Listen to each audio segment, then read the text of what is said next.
Ladies and gents, it is now the last game of the 1v1 1500 ELO and lower SM Bros tournament. It is Apotate versus Mr. Mcleves and Lesson Pause on 3-1 Dubs. What do you think of this matchup? France versus China. It's a complicated matchup in my opinion. What do you think? I think China is extremely broken right now. I have some PTSD from earlier today.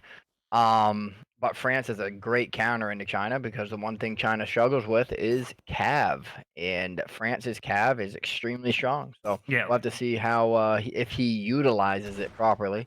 Into China. The Cuirassier is very good, very good. We know they struggle horribly into it, but interested to see if this China player is going to go for an early H2 push or right to the fast fortress death ball from hell, just flying around. So we'll have to see what happens here. This map is a very generous map in terms of mines and hunts. Plenty of resources, very bountiful start for both players here. Ultimately giving you the option to just boom behind if you decide to wall these chuck points. TP as well. So yeah. That's very standard though. France does love to open TP. Micro in for a house, not a bad call. But ultimately, I feel like France is going to play very standard meta. We don't have a deck yet. Let's see Mcleves, a very experienced and seasoned Chinese player, opening with one village, a market. That's about it. I think we're going to see some export, some tea export, do you think? I was going to say, are we going to see the controversial Northern Refugees, or are we going to see the tea leaf card first?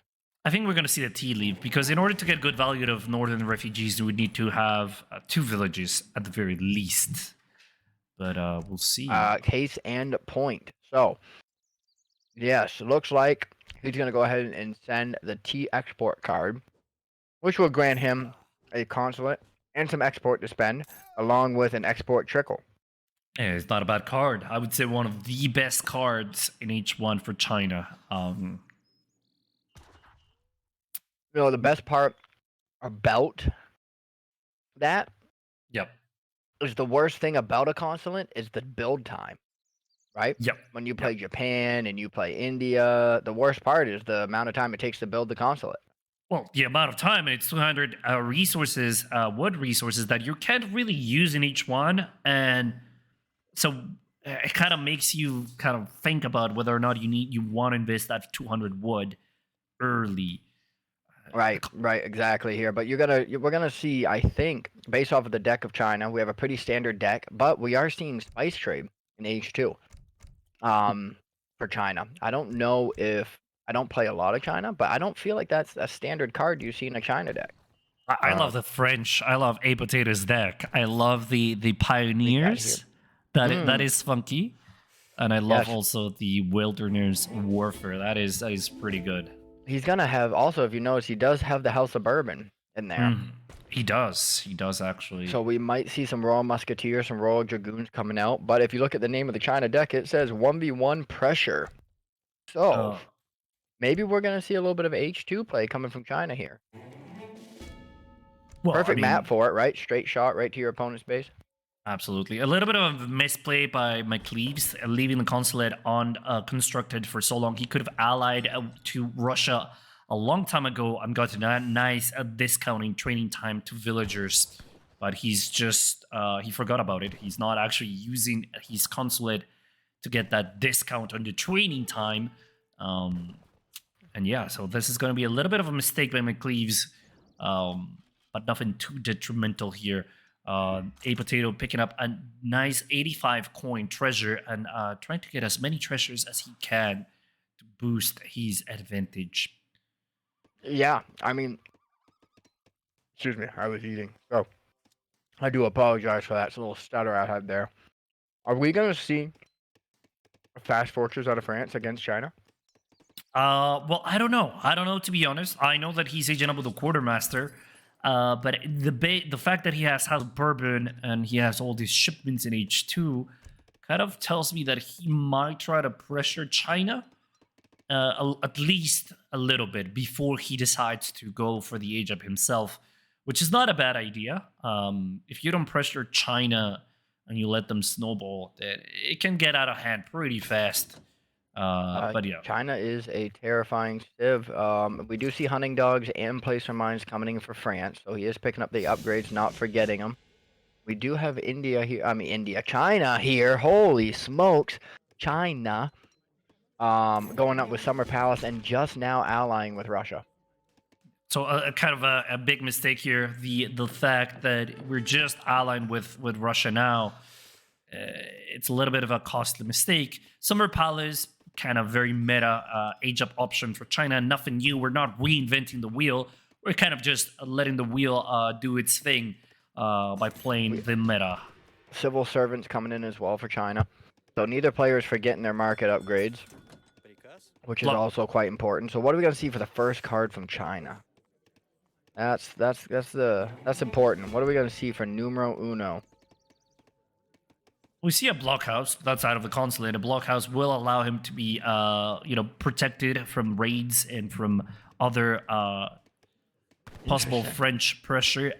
Interesting. Very No interesting. unit shipments coming out of China. We get diplomatic intrigue and we get 700 wood out of China. So no unit shipments. And we are getting the regime card from France. First card in H2. I gotta say, I'm a big fan of that card. You get Royal Musketeers. The Royal Musketeers or Tanki are good units. A lot of damage and potential here. So we're gonna see a native play coming out of France. He must have watched Julian's videos a few times. We've seen what the native play can do. China here is gonna get finally. Okay, so we are gonna see an old Han army coming out here for China.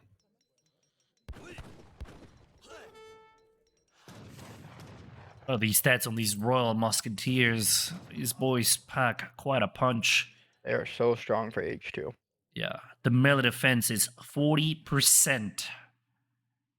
Well, them steppe riders that you typically will see from China won't do anything to them, but he did not send the 7 steppe rider card. So we're gonna see one of these players. Which one first to put the aggression? Are we gonna see France go in first or China? Hey, isn't this a little bit of a mistake that he sent House of Bourbon, but he had the House of Bourbon in map? I think it also makes it. Hold on, see that again because I've done this before. Because he has all the upgrades. But it makes them so you can make more, right? Because when you build out of a native post, you have a limit. But with that card, you can train as many as you need. It still says there's a limit of 14 out of 30, but again, I mean, well, maybe it's not a mistake, but kind of. That's true. I'm not sure I'd like that play, but I'm not gonna judge before it's time because Mr. Apotate has a very decent mass of musketeers. If we see the composition, he has 14 Royal Musketeers with 4 more, so he's a total of 14 and 4. Yeah, he's got 14 and 4, so we're going to be banging on the door of hopefully 18 to 19 Royal Musketeers here around 8 minutes and 30 seconds. And these guys, look at the attack on these bad boys, 44. Oh, yeah. Well, that's with their pistol attack. Their normal attack is going to be 22, but when they use their charge attack, it will do 44 damage. Oh, dang it, those. That's very, very strong. Very, very strong units. We also have France picking up steel traps as well. So France is trying to get all the upgrade cards. 24 vills for France, 24 for China. He's intimidating me right now with that. Big mass out of China as well, though. China has quite the mass. 32 unit pop. And we have France with a whopping 24 unit pop. I mean, when you consider all things said and done, this mess of France is absolutely terrifying. But what I kind of dislike about this play is that they're sitting in the town center. They're not putting up pressure, and you're just letting China do its thing. And you know, China cannot be left alone for too long because they're gonna snowball real hard. And he went with the Pioneer shipment. Why would you go for Pioneer if your vills are not getting attacked? Not sure. Pioneer, his CDBs now have 330 HP, so raiding those things are going to be extremely difficult. But we do finally have the Royal Musketeers moving forward, a mass of 29 of them. We're going to see a little bit of an altercation here right in the middle of the map, but China's mass is nothing to fret about. That is quite the mass. Yeah. And a very well-placed base. Mcleves using the Chukunus to actually wreck the living hell out of these musketeers. Yes, I mean, he is being countered by these units, and he's sending all the CBDs forward to tank the damage. This is an all-in. What is he doing? He's sending all his vills This is forward. an all-in. He wants the CBDs to tank it. No, no, no, no. The problem here is he doesn't have anything to kill the Chukunus, which are the units that are gonna What put am the I damage. seeing? This is a full commit out of France. He has unit sieging, he has unit shooting. A little bit of a Down to misplay. He's sieging a house. I don't know what to say. I think this is a questionable decision here, and the step riders are now popped. They're gonna go directly into the musketeers, but Oh, musketeers are taking a lot of punishment out of Chukunus. I'm Explorer. fairly confident this fight is in the favor of China. Two Yeah. canoes in the back just absolutely raining massacres. Pikeman will go down, but then he's gonna have nothing to deal with the Chukanus. He has 30 Chukanus in the back. Musketeers down to 22 of them.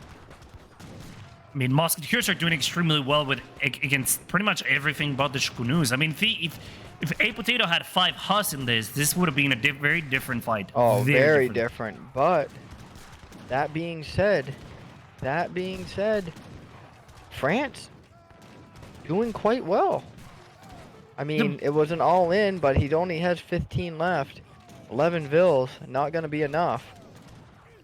A little bit of a problem here is that there's no follow-up to this play, right? Because he doesn't have an eco. If he had some Hus right now, the follow-up would be insanely good. I mean, just picking up this Chokunus like nothing. Or when we see a flamethrower on the field, Oh, no. this is going to spell doom. Actually, you know, the CDVs are actually taking... But Chukanu's taking care of the other musketeers in the front. GG's being called. I gotta say, a little bit of a surprising game from out of France. Wow. You don't see this every day. I don't think I've seen that any day. That's the thing. This is the thing about tournaments. You see plays that you don't agree or you don't What disagree. an all-in. That is the definition of an all-in. That is literally an all-in. You say this, right? But like, it's so frustrating that I cannot see. Okay, so the actual military unit count There was you go. 39 for Apotate versus 56 out of 67 no now. follow-up though. I mean, Yeah, no China was replacing what China lost. China lost a unit. China could replace a unit. I think I would have been happy if we had a little bit of a Hus to do this, or if he had aged up, sent 2 Falks, and then committed to it. And then committed. Yeah. Something. Yeah, I mean, well, hey, Mcleves did the right thing by not going fast fortress. Just building as big a mass as you can, holding that push, and then it's game over. Beautiful. Still a little sus on the French play. But. All right, this is the end of the recording. We'll see you in game number 2.